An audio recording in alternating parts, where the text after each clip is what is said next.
안녕하세요. 오늘 저희는 신학계에서 꽤나 뜨거운 논쟁 하나를 좀 깊이 파고들어 보려고 합니다. 바로 마르틴 루터 해석을 둘러싼 건데요. 소위 헬싱키 학파라는 그룹과 또 그 해석에 대한 비판을 다룰 거예요. 특히 칼 트루먼이라는 신학자의 논문, 제목이 좀 긴데 핀란드 노선은 새로운 시작인가? 헬싱키 학파의 루터 해석에 대한 비판적 평가, 이 논문을 중심으로 이야기를 풀어가 보겠습니다. 루터 신학, 특히 칭의교리에 관심 많은 당신이라면 이 논쟁이 왜 중요하고 또 어떤 지점에서 의견이 이렇게 첨예하게 갈리는지 흥미롭게 따라오실 수 있을 겁니다. 맞습니다. 이게 그냥 단순히 과거 신학자를 어떻게 보냐 이런 문제만은 아니에요. 그 헬싱키 학파는 루터랑 동방 정교회 신학 사이에 어떤 연결고리를 찾으려고 했거든요. 특히 테오시스, 그 그리스어로 테오시스라고 하는 신화 개념과의 유사성을 막 부각시키면서요. 이걸로 현대 에큐메니칼 대화에 뭔가 새로운 길을 열어보자 이런 시도였죠. 물론 트루먼도 이런 시도에 어떤 긍정적인 면, 예를 들어 칸트 이후 신학이 가진 그 반존재론적인 편견 같은 걸 지적한 점, 또 루터의 중세 스콜라 배경을 강조한 건 잘했다고 인정해요. 기여한 부분도 인정을 하는군요. 네네. 그 부분은 P 231, 32에서 언급하고요. 하지만 동시에 그들의 역사 해석 방법론에 대해서는 아주 날카로운 질문들을 던집니다. P 232에 나오죠.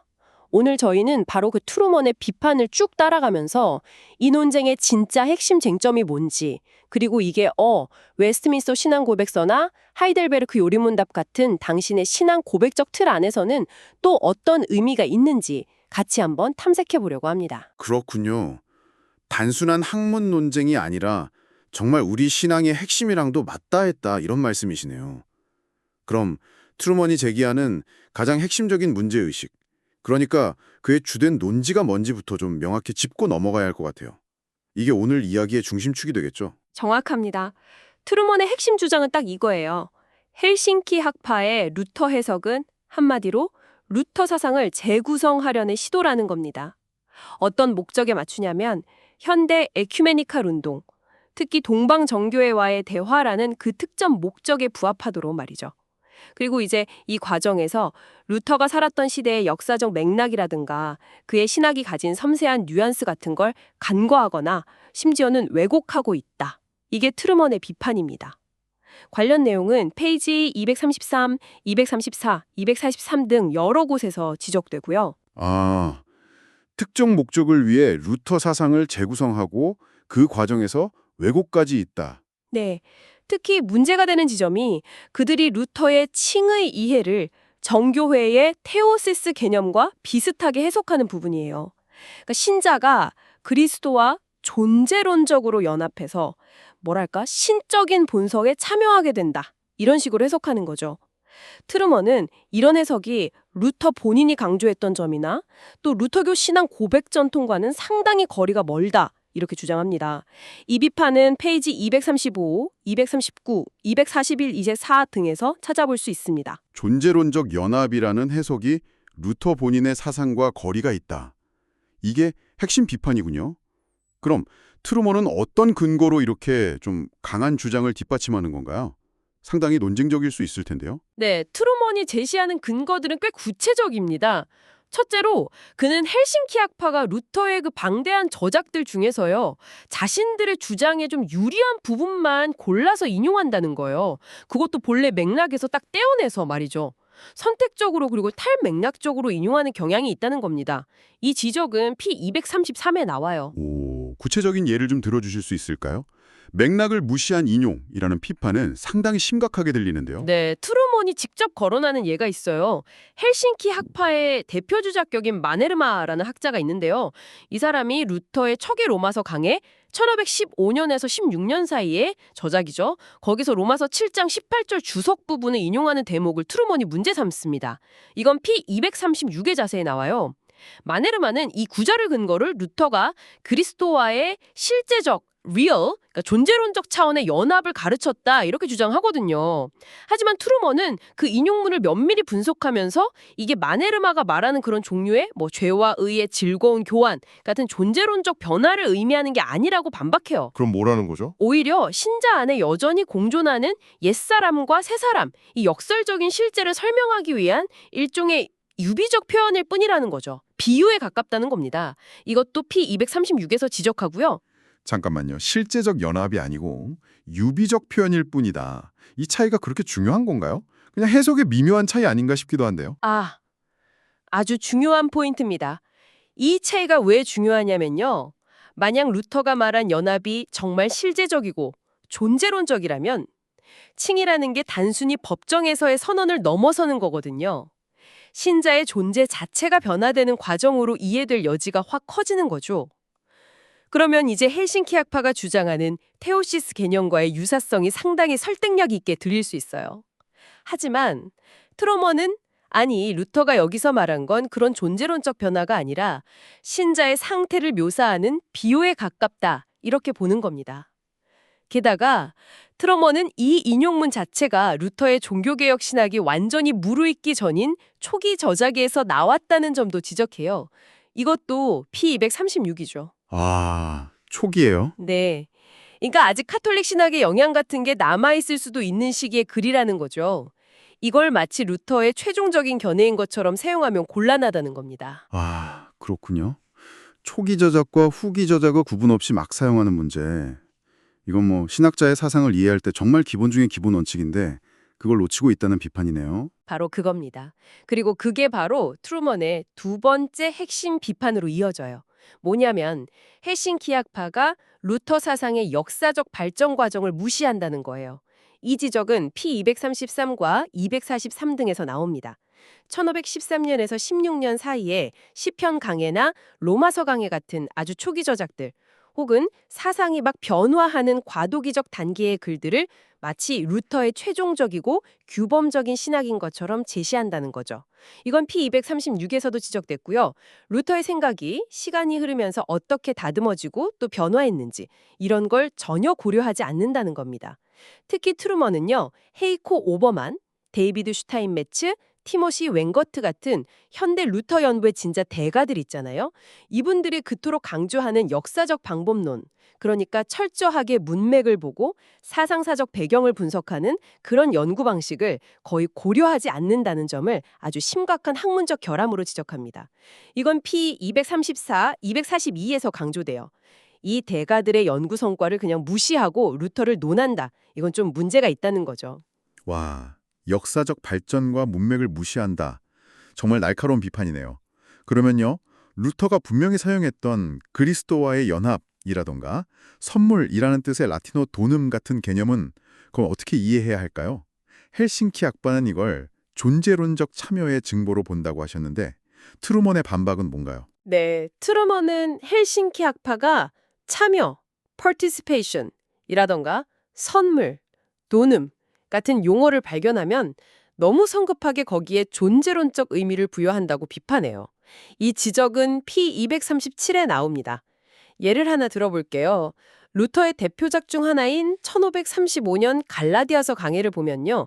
그리스도께서 선물, 도눔으로써 신자 안에 거하신다 이런 표현이 나와요. 헬싱키 학파는 이걸 보고 봐라, 이게 바로 루터의 존재론적 연합사상을 보여주는 강력한 증거다 이렇게 주장하죠.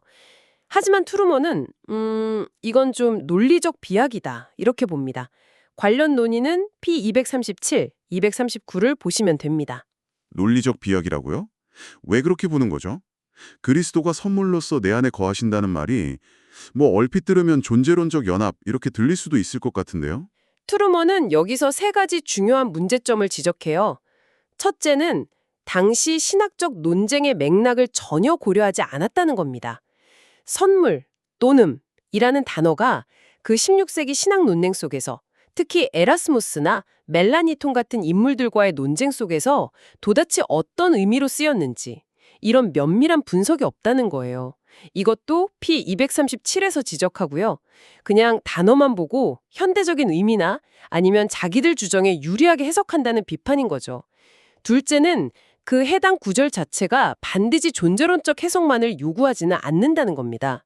오히려 루터가 정말 그토록 강조했던 양심의 법정 앞에서 라틴어로 in for conscientia 얻는 자유 있잖아요.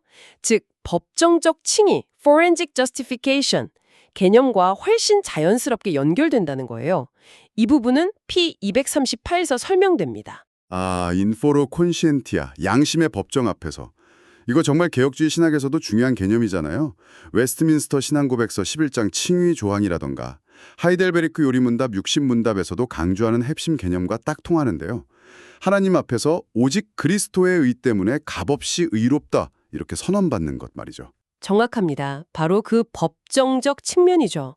그래서 트루먼은 그리스도께서 선물로 우리 안에 거하신다는 건 우리의 양심이 율법의 정죄 앞에서 더 이상 두려워하지 않고 그리스도의 의 때문에 자유와 평화를 누리게 된다. 이런 의미로 해석하는 게 더 적절하다고 보는 거예요. 그리고 셋째, 이게 아마 가장 결정적인 반박일 텐데요. 트루먼은 그 해당 구절이 속한 바로 그 문맥 자체가 전가를 다루고 있다고 지적합니다.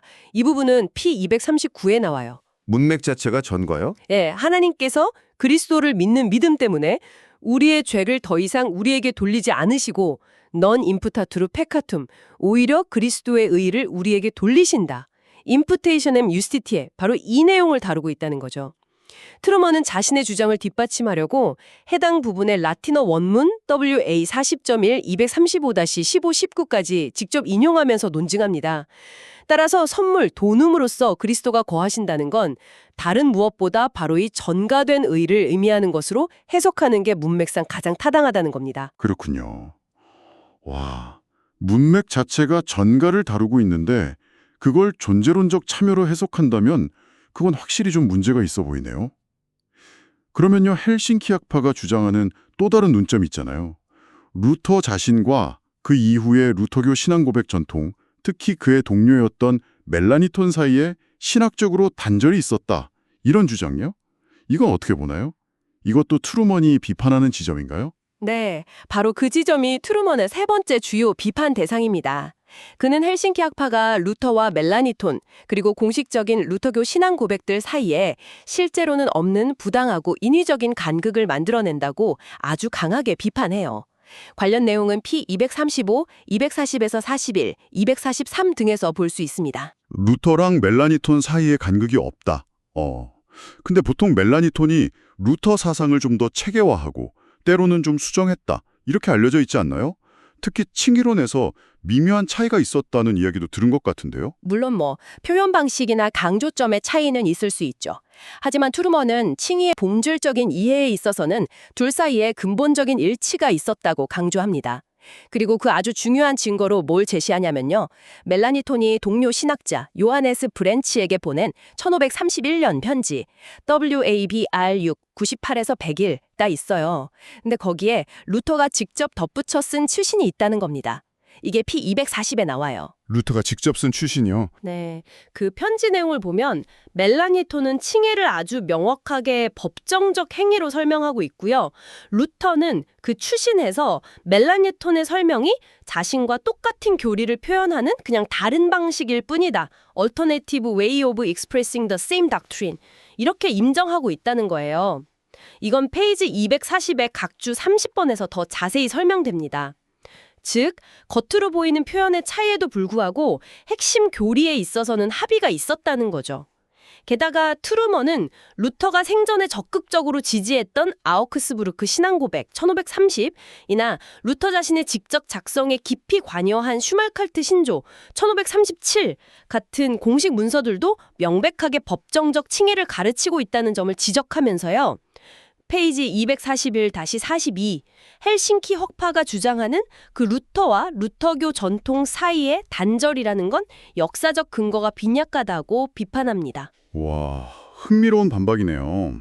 루터가 직접 쓴 추신까지 증거로 제시하다니 대단한데요?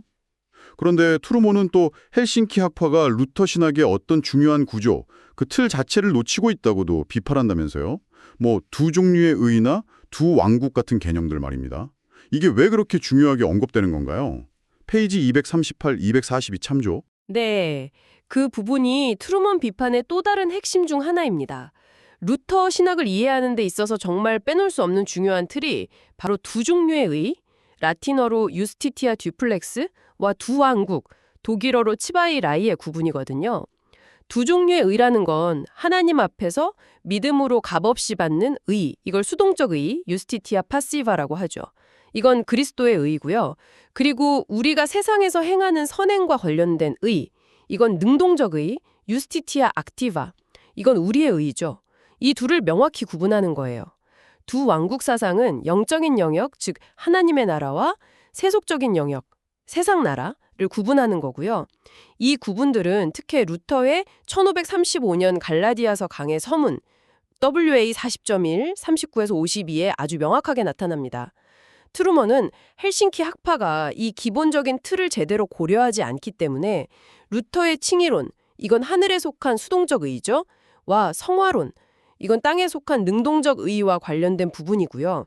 를 혼동하거나 왜곡하게 된다고 비판하는 겁니다. 이 지적은 P238, 39, 241 등에서 나옵니다. 루터는 이 둘을 혼동하는 걸 정말 치명적인 오류로 봤거든요.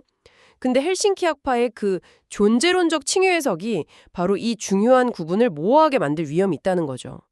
트루먼은 이 점을 강조하려고 관련 라틴어 원문 WA 40.1, 45, 24에서 26, 46, 19에서 30까지 직접 인용하면서 논증하고 있습니다. 이것도 P238에 나와요. 듣고 보니 트루먼의 비판이 굉장히 체계적이고 또 구체적인 텍스트에 근거하고 있네요. 그럼 이제 전체적으로 한번 정리를 해볼 필요가 있겠습니다. 트루먼이 보기에 헬싱키 학파의 루터 해석이 가진 어떤 기여점, 그러니까 강점은 뭐라고 보고 반대로 그가 지적하는 치명적인 약점들은 또 뭐라고 볼 수 있을까요? 각각 한 3가지 정도로 요약해 볼 수 있을까요? 네, 트루먼 스스로도 헬싱키 학파의 강점 몇 가지는 분명히 인정하고 있습니다. 첫째는 칸트 이후의 신칸트주의나 리츠라파 같은 데서 씌워놓은 그 반존재론적인 편견의 틀 속에서 루터를 해석하려는 시도들이 가진 문제점을 아주 날카롭게 지적했다는 점입니다. 이건 P232에서 언급돼요. 루터를 무슨 19세기 독일 자유주의 신학자처럼 취급하면 안 된다는 거죠. 둘째는 루터가 칸트 이전 시대의 인물이고 그의 사상을 이해하려면 그가 속했던 중세 후기 스콜라주의라는 지성사적 배경과 어떤 연속성, 또 단절성 이런 걸 함께 고려해야 한다는 점을 다시 한번 환기시킨 공로가 있다는 겁니다. 이것도 P232에 나오죠. 셋째는 그동안 특히 특정 개신교 진영에서 좀 간과되었던 측면인데 루터 신학에서 그리스도와의 연합 이라는 주제가 얼마나 중요한지를 다시 부각시킨 점은 긍정적으로 평가할 수 있습니다. 이건 P235에서 볼 수 있어요. 칭의가 단순히 법적인 선언만이 아니라 그리스도와의 인격적인 관계와 깊이 연결된다는 점을 강조한 건 분명 의미가 있죠. 기여한 바도 분명히 있군요. 하지만 트루먼의 논문 전체를 보면 비판의 무게가 훨씬 더 커 보이긴 하는데요. 그가 지적하는 약점들은 그럼 무엇으로 정리할 수 있을까요? 네, 그렇죠. 트루먼이 지적하는 약점들이 사실 이 논문의 핵심을 이룹니다. 첫째는 아까부터 계속 강조했던 것처럼 현대 루터 연구의 아주 기본적인 역사적, 문맥적 해석 방법론을 무시한다는 점입니다. 이건 페이지 234, 242에서 아주 강하게 지적돼요. 오버만이나 슈타인 매츠 같은 대가들의 연구 성과를 제대로 반영하지 않고 루터 사상의 발전 과정이나 당시 신학 논쟁의 구체적인 맥락을 그냥 간과한다는 게 가장 큰 문제라는 거죠. 둘째는 자의적이고 탈맥락적인 텍스트 사용이 심각하다는 비판입니다. 이건 페이지 233, 236-37, 243 등에서 반복해서 지적되죠. 특정 구절, 특히 루터의 초기 저작이나 과도기적 저작들을 마치 그의 최종 입장인 것처럼 규범적으로 딱 가져와서 인용하고 그 구절의 본래 의미나 문맥은 무시하거나 왜곡해서 자신들의 주장을 뒷받침하는 데 쓴다는 거예요. 아까 살펴본 로마서 7장 18절 인용, 페이지 236이나 갈라디아서의 선물, 도눔, 개념 해석 페이지 237-39가 아주 대표적인 예입니다. 셋째는 루터 자신과 그의 가장 가까운 동료였던 멜라니톤, 그리고 공식적인 루터교 신앙고백 전통 사이에 부당한 단절과 간극을 설정한다는 점입니다. 이 부분은 페이지 235, 240-2, 243 등에서 비판받죠. 루터가 직접 동의하고 지지했던 신앙 고백들과의 신학적 연속성을 무시하고 역사적으로는 입증하기 어려운 어떤 다른 루터를 만들어내려고 한다는 비판입니다. 네, 명확한 정리 감사합니다. 강점도 있지만 역시 역사적 방법론 무시, 자의적 텍스트 사용, 전통과의 부당한 단절이라는 이 약점들이 훨씬 더 심각하게 지적되는군요. 이런 신학적인 논쟁이 다소 전문적으로 들릴 수도 있겠지만요. 신학을 공부하고 또 앞으로 목회 현장을 섬기게 될 당신에게는 이게 어떤 실질적인 교훈이나 적용점을 줄 수 있을까요? 네, 이 논쟁에서 우리가 몇 가지 아주 중요한 목회적 시사점을 얻을 수 있다고 봅니다. 첫째는 건전한 신학은 정말 철저한 역사 연구에 기반해야 한다는 점을 다시 한번 깨닫게 됩니다. 그냥 성경 구절 몇 개나 유명 신학자의 말 한두 마디 인용하는 걸 넘어서요. 그 사상이 형성된 역사적 또 신학적 맥락을 깊이 이해하는 게 얼마나 중요한지를 트루먼의 논쟁이 잘 보여주거든요. 특히 다른 신학 전통과 대화할 때는 상대방의 사상을 왜곡하지 않고 정확하게 이해하려는 노력이 정말 필수적이라는 교훈을 얻습니다. 이건 트루먼의 전반적인 비판 논조 전체에서 우리가 배울 수 있는 점이죠. 둘째는 종교개혁의 핵심 교리인 칭의론을 올바로 이해하고 또 가르치는 것이 정말 중요하다는 점입니다. 헬싱키 학파의 해석은 자칫 잘못하면 믿음으로 말미암는 법정적 칭의라는 이 복음의 핵심을 희석시킬 위험이 있거든요. 목회자는 웨스트민스터 신앙고백서 11장이나 하이델베르크 요리응답 60문, 도르트 신조 제2교리 8-9항 같은 우리의 신앙고백이 명확하게 가르치는 칭의의 은혜, 즉 죄의 용서와 그리스도의 의의 전가, 임퓨테이션을 분명하게 선포하고 변호해야 합니다. 특히 양심의 법정 앞에서 오직 그리스도의 의로만 담대히 설 수 있다는 이 복음의 위로와 능력을 성도들에게 확실히 전해야 하고요. 셋째는 성경과 신학 텍스트를 대하는 정직하고 신중한 자세가 필요하다는 겁니다. 우리가 설교나 성경 공부를 준비할 때 특정 구절이나 신학자의 말을 원래 문맥에서 뚝 떼어내서 아전인수격으로 해석하거나 내 주장을 뒷받침하기 위해서 원저자의 의도를 왜곡하는 그런 오류를 범하지 않도록 항상 경계해야 한다는 거죠.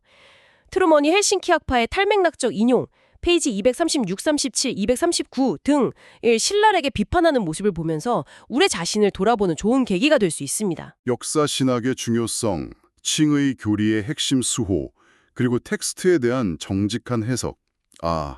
정말 중요한 목회적 원리들이네요.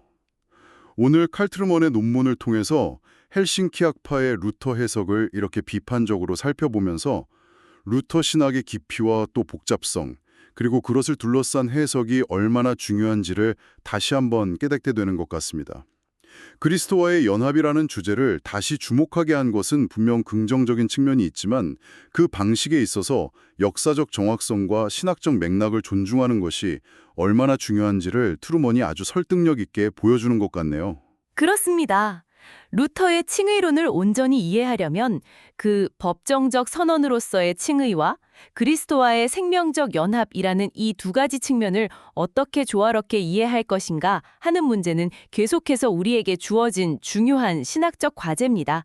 헬싱키 학파의 주장은 이 균형점을 좀 존재론적 참여 쪽으로 너무 기울게 함으로써 우리 개혁주의 신앙 고백 전통이 강조하는 칭의와 성화의 명확한 구분, 디스팅션과 동시에 또 불가분리성, inseparability라는 그 중요한 틀과 어떤 긴장 관계를 형성하는 것을 분명히 볼 수 있죠. 네, 오늘 이 심도 깊은 논의가 당신의 신앙 여정과 또 앞으로의 사역에 풍성한 생각거리를 던져주었기를 진심으로 바랍니다.